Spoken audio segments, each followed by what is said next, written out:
Hoje a nossa responsa aqui é grande, porque é hora de comentar um arco que não apenas é muito importante, afinal de contas é aqui que está a consumação de todo o arco dramático do Sasuke com seu irmão Itachi, como também é bastante querido pelos fãs da franquia. Pelo que eu pude perceber lendo os comentários que vocês deixaram no vídeo passado, essa saga de Itachi vs Sasuke é tratada por boa parte da fanbase de Naruto como sendo uma das melhores, se não a melhor saga de todo o mangá. Muito bem, será que eu concordo com tal opinião? Pois bem, sem grandes enrolações, vou confirmar o que eu escrevi na thumb ou no título, que eu não decidi ainda onde é que vai estar isso daí. A real é que sim, essa saga não me entregou o que ela prometeu. Sim, eu sei que eu disse que no vídeo passado que eu não queria ficar repetindo esse argumento toda hora, mas eu tenho um ótimo motivo para trazer esse ponto de novo hoje, eu juro. E o motivo é bastante simples. De fato, a saga de Itachi vs Sasuke não entrega o que ela promete, mas isso é o seu principal ponto positivo. Ela não entrega apenas o que ela promete, mas vai muito, mas muito além do que seria de se supor. E é por isso que eu posso dizer que concordo com vocês. Certamente nós estamos diante do melhor arco do Shippuden e talvez até de todo o mangá de Naruto. É por conta disso, aliás, que eu não sei nem mesmo como chamar esse arco, porque resumi-lo à batalha entre Sasuke e Itachi não faz justiça à saga de maneira nenhuma. Hoje então vou tentar dissecar todos os pontos que me chamaram a atenção nesse interessantíssimo arco. Desejem-me sorte. Mas mais importante que sorte é vocês me deixarem o like aí já desde agora e se inscreverem no canal. Toda segunda-feira lançamos vídeo de anime e mangá e às vezes também tem vídeo na quinta, que na verdade é sempre na sexta, mas isso é um mero detalhe, caro Watson. Ajuda também o projeto do canal a crescer, espalhando esse vídeo diante da comunidade naruteira que adora o arco que comentaremos hoje. Here we go. A saga já começa com a própria luta entre Sasuke e Itachi, que supostamente seria o centro de todo esse arco. Ao contrário do que eu pensava antes de ler essa parte da história, a luta nem é tão longa assim. Acho que ela cobre uns 7 ou 8 capítulos do mangá, ficando o resto a cargo de todos os outros elementos que são colocados no arco e que o enriquecem grandemente. Enfim, falando especificamente da luta aqui, eu vou ousar dizer que ela realmente não entrega o que eu esperava, no sentido de que ela é boa, mas sinceramente não é nada de especial. Já vou dizer de novo logo de entrada para não ser mal interpretado. A luta é sim boa.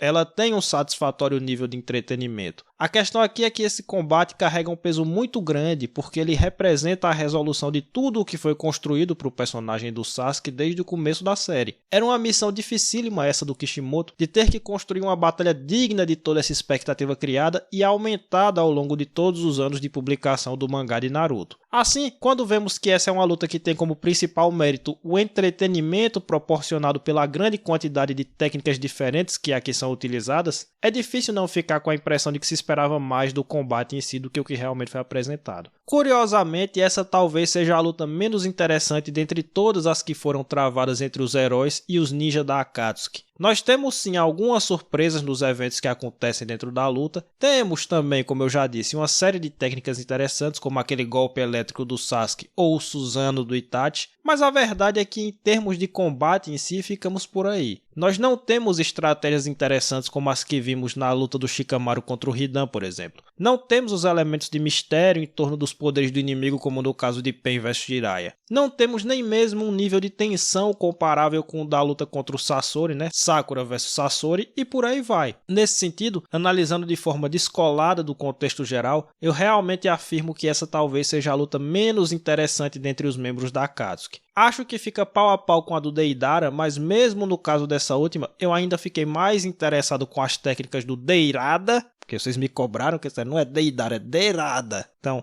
eu fiquei mais interessado com as técnicas do Deirada do que com as que nós vimos aqui. Ou seja, as duas lutas se sustentam principalmente no quão interessantes são as técnicas que são mostradas. Eu acho que é o principal mérito delas duas, mas entre as duas a do Deidara para mim é melhor. No nível do roteiro, eu acho que faltou mais criatividade nas viradas do combate. Aqui, as surpresas eram quase todas meio preguiçosas, geralmente envolvendo a noção de genjutsu. A luta ia se desenrolando de uma determinada maneira e aí vinha a surpresa. Ah, era tudo uma grande batalha de genjutsu. Era uma ilusão dentro da outra e os dois Uchiha tentando pegar um ao outro desprevenido. Depois disso nós temos a sucessão de técnicas diferentes para derrubar o oponente. E é isso. É a técnica do Susanoo, é a técnica elétrica do Sasuke, é o Amaterasu, enfim. Técnicas interessantes, mas é isso. Então é uma luta bacana sim, mas não passa muito disso não. Lógico, existe aqui todo um fator fator emocional e dramático que falta completamente, ou quase completamente, às outras lutas contra Akatsuki. No caso desse confronto entre Sasuke e Itachi, esse drama ficou mais concentrado na parte final da luta, sobretudo depois de o irmão mais velho contar que seu plano era roubar os olhos do caçula por conta de um efeito colateral que acontecia com o uso excessivo de uma das técnicas do Sharingan lá, né? Ele vai ficando cego se ele usar muito. Acho que é uma Amaterasu que ele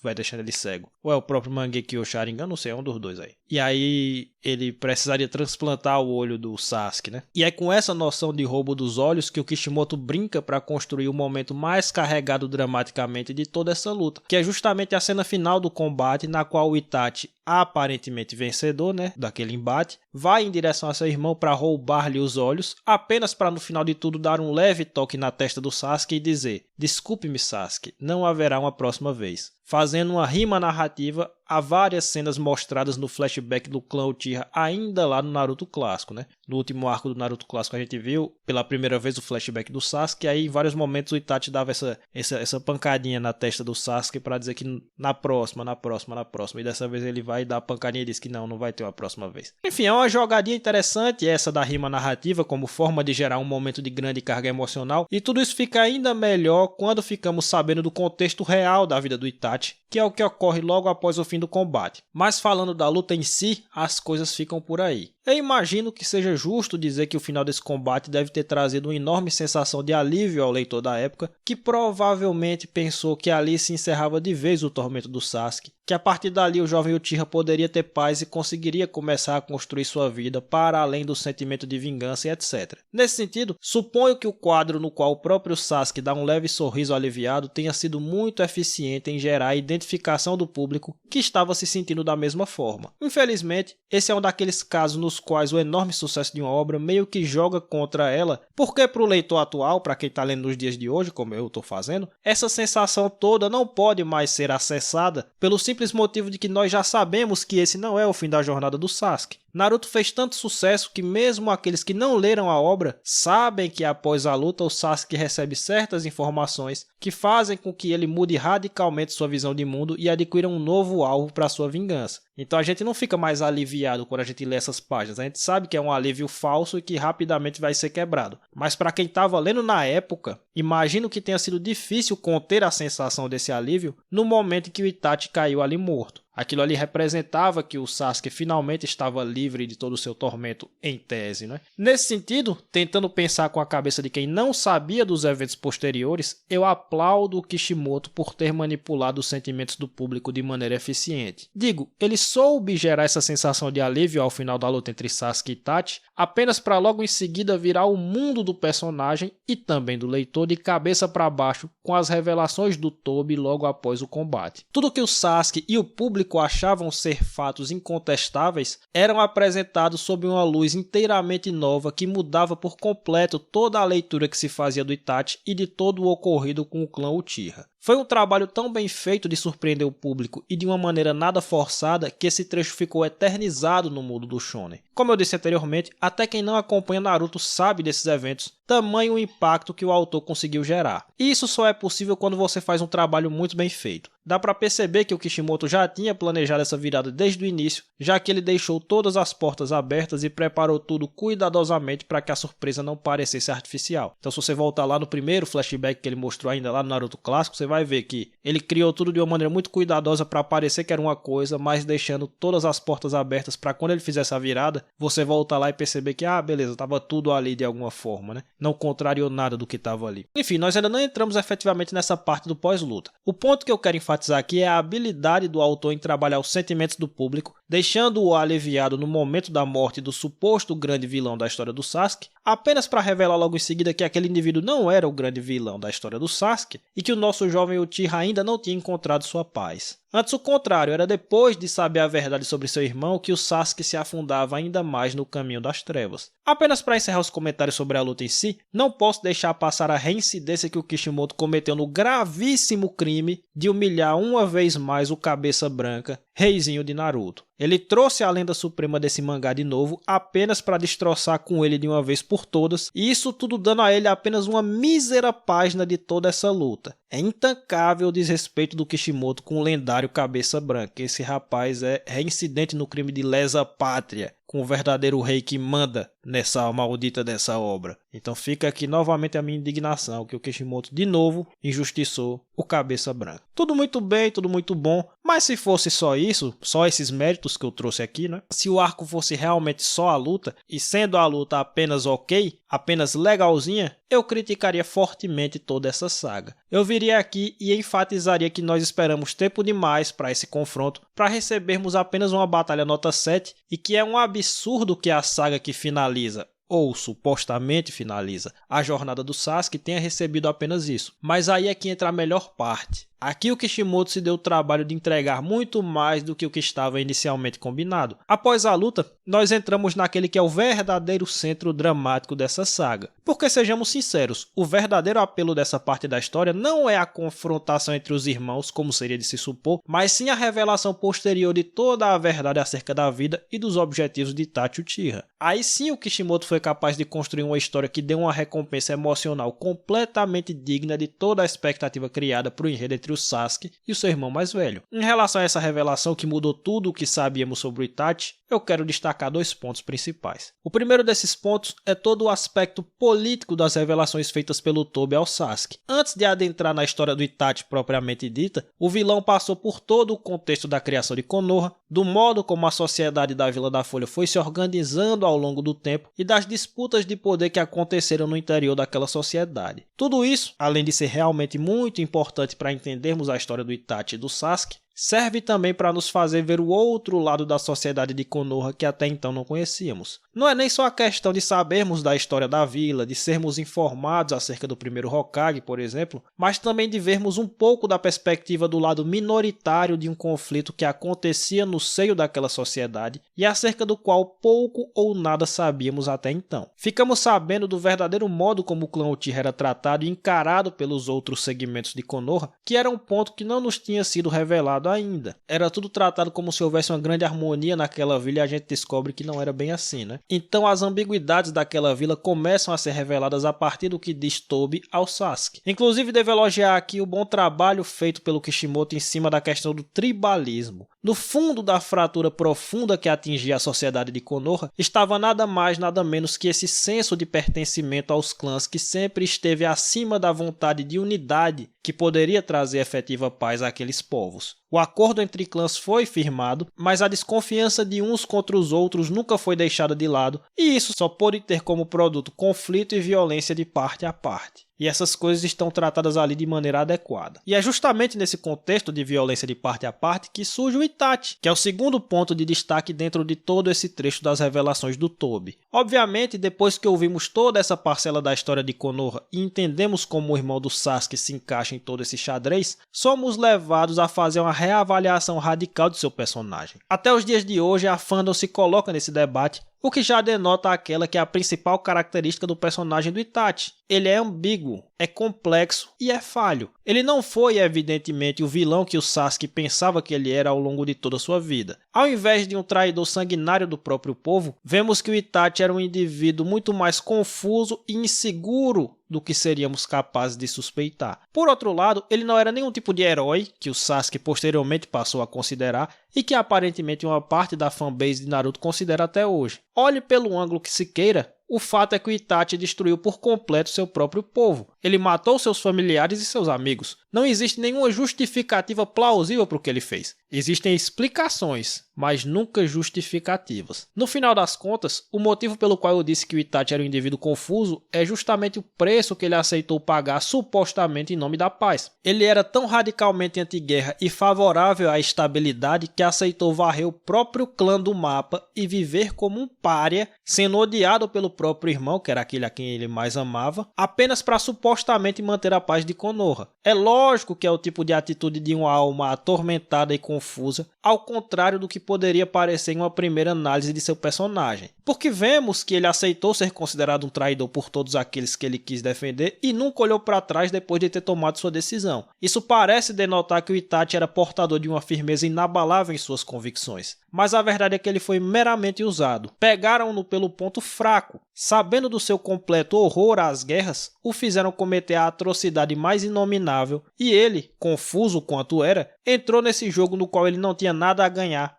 e que não trouxe paz para ninguém, nem para o Sasuke, nem para a vila e nem para si mesmo. E esse no fundo é o verdadeiro caráter do Itachi. Ele é um personagem trágico, que agiu por desespero e que, portanto, não se enquadra facilmente nas categorias nem de herói e nem de vilão. Ele foi humano, demasiado humano, e aqui é ponto para o Kishimoto que não dá respostas fáceis para o leitor. O público interpreta a história de Itachi Uchiha como bem quiser. Com isso se encerra toda a parte que diz respeito aos irmãos Uchiha no arco. A partir das revelações do Tobi, o Sasuke muda radicalmente sua visão de mundo e seus objetivos. A partir dali, o alvo dele passou a ser a própria Vila da Folha como um todo. E não apenas as lideranças ou aqueles que manipularam seu irmão a fazer tudo o que fez. Os próprios habitantes de Konoha eram culpados por toda a desgraça que se abateu sobre os Uchiha e, portanto, passaram a ser alvos do Sasuke também. Tudo isso era o exato oposto do que o Itachi desejava e isso torna toda a sua jornada ainda mais interessante e ainda mais trágica. Ele fez o que fez para proteger a vila e o Sasuke e agora eles estavam um contra o outro, como aliás sempre foi, né? Sempre houve esse antagonismo entre o clã Uchiha e o resto de Konoha e nada do que o Itachi fez foi capaz de mudar essa realidade, porque o Tobi entrou no meio da história e arrastou o Sasuke para o seu lado, que é o lado da guerra. Ele só precisou dizer a verdade para conseguir isso ou se utilizou de mentiras convenientes? Não sei. Descobrirei isso no futuro, mas por enquanto é aqui que deixamos essa parte do enredo. Fora todas essas questões, nós temos aqui no arco todas as consequências dos eventos da saga passada. Então nós vemos, por exemplo, o impacto que a morte do Jiraiya teve na mente do Naruto. Essa pra mim foi a parte mais emocional dessa saga, até mais do que a trama dos Uchiha. Devo dizer também que a reação do Naruto à perda do seu antigo mestre foi mais densa emocionalmente pra mim do que a própria morte do Jiraiya em si, e eu fiquei um tempo me perguntando o porquê disso. A especulação que eu faço aqui é a seguinte: a cena da morte do Jiraiya não me pegou tanto emocionalmente, não porque ela seja ruim ou mal feita, mas porque ela está inserida dentro de um contexto no qual nós vemos o lendário ninja entendendo seu verdadeiro propósito no mundo. Nós vemos ali que o Jiraiya morreu, mas morreu plenamente realizado, sabendo que conseguiu cumprir a sua importantíssima missão e passando o bastão para a geração seguinte. Dessa forma, ele morreu feliz e satisfeito com os rumos de sua própria existência. Quando o ponto de vista da história passa para o Naruto, porém, todo esse contexto se perde, porque obviamente o Naruto não sabe de nada disso. Ali nós encaramos a morte do Jiraiya sob a perspectiva de quem pensa que ele poderia ficar mais tempo entre os seus, que ele ainda tinha mais coisas para fazer no mundo dos vivos e de quem não aceita a sua partida, né?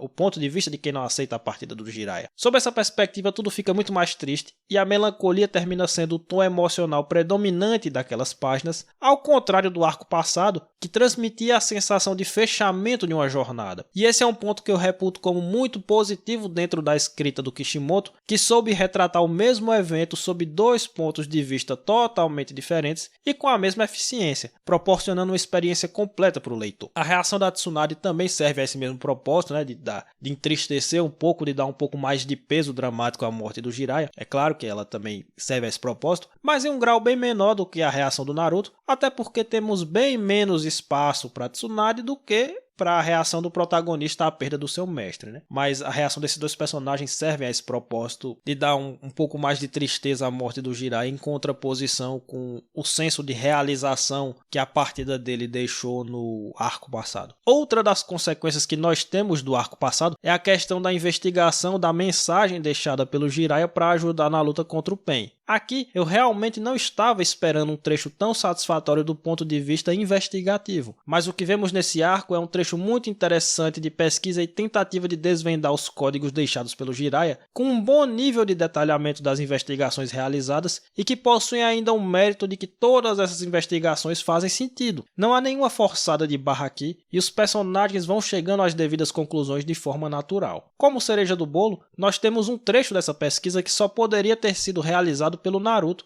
devido às vivências que teve com seu antigo mestre, e também tudo isso é muito interessante e natural dentro do roteiro. É o Naruto quem dá a chave para que o código fosse decifrado, e isso sem quebrar a premissa de ser ele um personagem muito burro. Foi uma sacada muito legal do Kishimoto todo esse trecho do enredo. Posso dizer que toda a investigação que me fez falta no arco passado foi compensada com distinção e louvor nessa saga de agora. Muito interessante mesmo. Como se não bastassem todos esses pontos já levantados, tivemos ainda um início de treinamento entre Naruto e o mestre do mestre, né? Eu costumo aqui dizer que se tem uma coisa que o Kishimoto nunca erra é em fazer bons combates para o seu mangá shonen, mas há outro elemento tradicional desse tipo de histórias que ele sempre faz com maestria, que é o tal do arco de treinamento. No caso, ele dificilmente faz arcos inteiros de treinamento, mas Naruto está permeado por vários trechos de treinamento dentro de várias sagas diferentes, né? E o Kishimoto sempre acerta nesses trechos. O autor tem um senso muito claro de todas as informações que ele precisa passar para o leitor para que este compreenda o que é que os heróis estão buscando aprender com aquele treino, que técnicas eles precisam dominar, quais fundamentos de chakra e etc. Ele também sempre deixa muito claras quais as dificuldades que os personagens vão enfrentar para dominar essas coisas e os riscos, né, do tal treinamento. E ele dá sempre um bom senso de progressão dos heróis nesse treino. Eles vão aprendendo aos poucos, suando muito sangue, passando por perrengues e aí finalmente alcançam seus objetivos, quase sempre depois de receberem algum insight acerca da melhor maneira de conseguir realizar aquela determinada técnica. O ponto é, os treinamentos do mangá de Naruto são sempre muito interessantes e divertidos de se acompanhar, até porque eles são muitas das vezes lúdicos também. O treino geralmente consiste em fazer uma atividade específica que parece até um certo jogo para os personagens. Seja andar no tronco de uma árvore, seja caminhar sobre a água, seja ainda aprender a sentir o chakra da natureza com o auxílio de um óleo especial, o treinamento em Naruto sempre envolve alguma atividade divertida e isso torna tudo muito leve de acompanhar, o que não tira o peso do esforço dos personagens, esclareça-se. Então é divertido de acompanhar, mas é ao mesmo tempo pesado e exige muito esforço dos personagens. Eles ainda cortam um dobrado muito grande para conseguir dominar as técnicas, então tem tudo aí. É divertido, é leve, é lúdico, é explicativo,